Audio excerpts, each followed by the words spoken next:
Тәуелсіз Үндістанның қандай мәселелері отарлық өткенімен байланысты. Үндістан 200 жылға жуық Ұлыбританияның отары болды.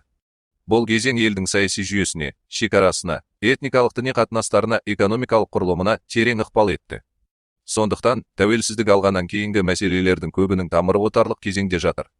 1950 жылы 26 қаңтарда Үндістан республика болып жарияланды. Алғашқы премьер-министрі Джавахарлал Неру болды.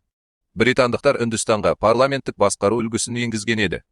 Тәуелсіздік алғаннан кейін үнді элитасы сол жүйені сақтап қалды. Конституция қабылданып, ел демократиялық, зайырлы, федеративті, парламенттік республика деп жарияланды. Неру Үндістанды зайырлы мемлекет ретінде қалыптастыруға тырысты.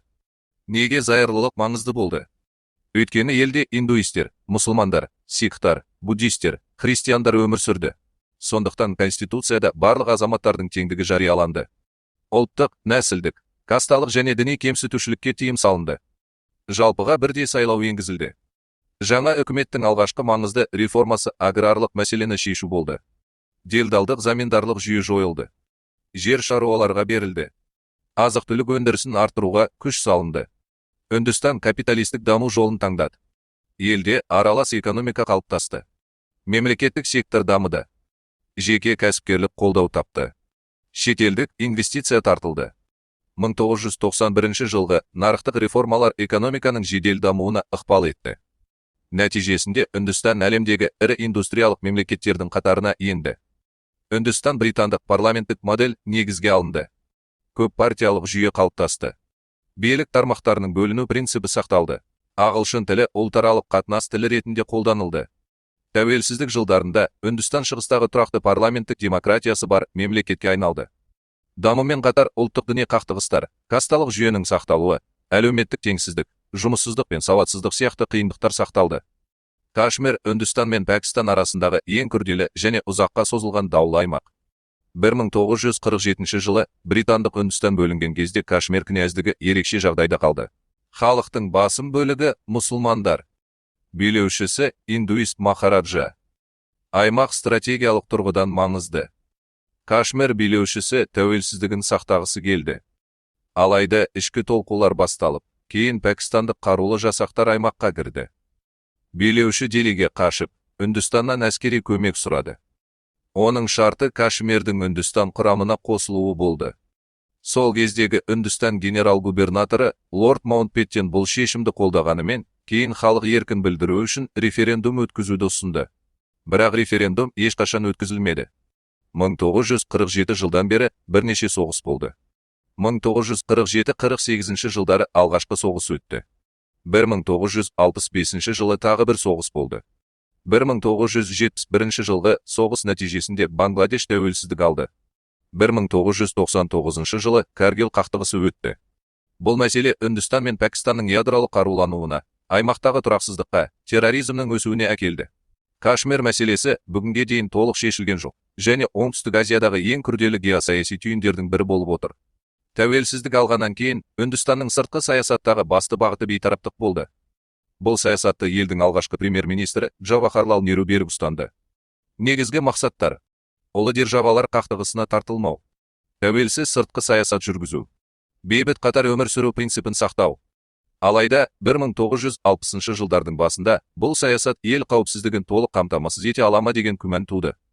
1980 жылдардан бастап Үндістан сыртқы саясатта дербестігін күшейтті. Ел ксуамен тығыз байланыс орнатты. ақш, Еуропалық одақ, Жапония, Қытай мемлекеттерімен қатынастарды дамытуға ұмтылды. Соңғы 10 жылдықтарда Оңтүстік Азия елдерімен байланыс күшейтілді. Бірақ Пәкістан Үндістанның негізгі бәсекелесі болып қала берді. Неру ядролық қаруға қарсы екенін мәлімдеген. Үндістан өзін бейбіт атомды қолдаушы мемлекет ретінде көрсетті. Бірақ Үндістан ядролық қаруды таратпау туралы келісімге қосылудан бас тартты. Себебі, келісім ядролық державаларға артықшылық береді деп есептеді. Бұл ұстанымды кейін Индира Ганди де қолдады.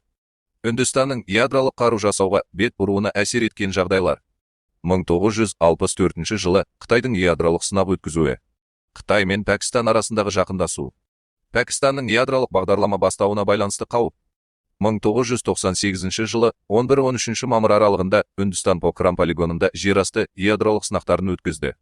Премьер-министр бұл шешімді Қытай мен Пәкістан тарапынан қауіптің артуымен, ұлттық қауіпсіздікті қорғау қажеттілігімен түсіндірді. Сонымен қатар Үндістан жаһандық ядролық қарусыздануды қолдайтынын, бірақ толық қарусыздану жүзеге аспайынша ұлттық қорғанысты қамтамасыз ететінін мәлімдеді. Бүгінде Үндістанда, Пәкістанда ядролық қаруы бар мемлекеттер болып саналады. Тәуелсіздік алғаннан кейін Үндістан қысқа тарихи мерзім ішінде ірі индустриялық мемлекетке айналды.